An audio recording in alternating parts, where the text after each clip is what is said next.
everyone! Welcome sa part 2 ng aking vlog at andito na nga kami sa maraming ajisay. At aakyat po kami dito at yung asawa ko nauna na nga sila ni Baby Aina. At ang lugar po na ito ay matatagpuan sa Sekishi, Itadori. Tapos na po yung Ajisay Matsuri dito pero gusto kasi na makita ng asawa ko yung Ajisay dito kaya pumunta talaga kami. At tingnan nyo itong mga Ajisay na nadaanan namin, sobrang ganda. At yung asawa ko andun na, tinitingnan niya yung daanan. First time kasing naming dalawa ng asawa ko dito. Akala ko nga nakapunta na siya dito, hindi pa pala.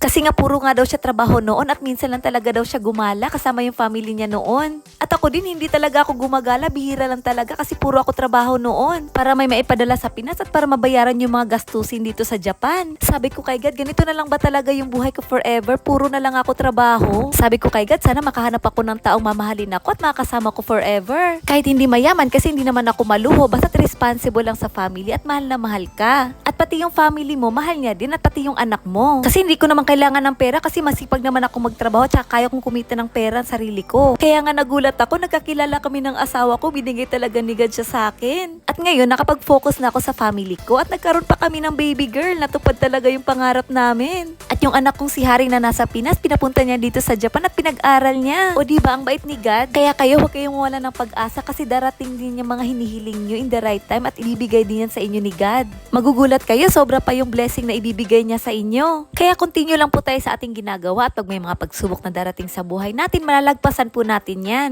Palagi ko nga iniisip, pag may hirap, may ginhawa. Pag may tiyaga, may nilaga. At to be continue na pala tayo dito sa pinuntahan namin. At may nakita nga kaming ilog dito sa gilid habang naglalakad kami. Tapos dumiretso yung asawa ko doon, sabi niya wala daw daanan. Sabi ko may araw dito, kaya dito tayo dadaan. At naglakad na naman kami, dito kasi yung daan papunta doon sa maraming ajisay. At yung asawa ko nauna na siya, ang layo na niya. Pero bumalik po kami, ayan yung asawa ko bumalik na. Kasi sabi ng asawa ko bumalik na lang daw kami at wag nang tumuloy sa taas kasi baka makagat daw ng lamok si Baby Aina. Kaya sumunod na lang din ako, sayang nga hindi ko nakita yung view sa taas. Pero okay lang kasi para naman kay Baby Aina, may next time pa naman. At ang tawag pala doon sa dinaanan naming kagubatan ay Kabusugi Forest. At nakabalik na nga kami at kinuha na namin yung stroller na iniwan namin dyan. At sinakay na namin ulit si Baby Aina. At dito na lang pala ako nag-video ng mga bulaklak na ajisay. O diba ang ganda nilang tingnan? Kasi yung ajisay na pinuntahan namin last month, gabi kasi kami pumunta nung time na yon. At tingnan nyo yung mga puno dito, ang tataas. Napaka-peaceful nga dito habang dumadaan kami, maririnig mo talaga yung tunog ng kagubatan. At sa baba ng puno may mga ajisay talaga, ang ganda nilang tingnan. Naisip ko nga yung view sa taas kasi marami dong ajisay doon at saka may mga puno pa.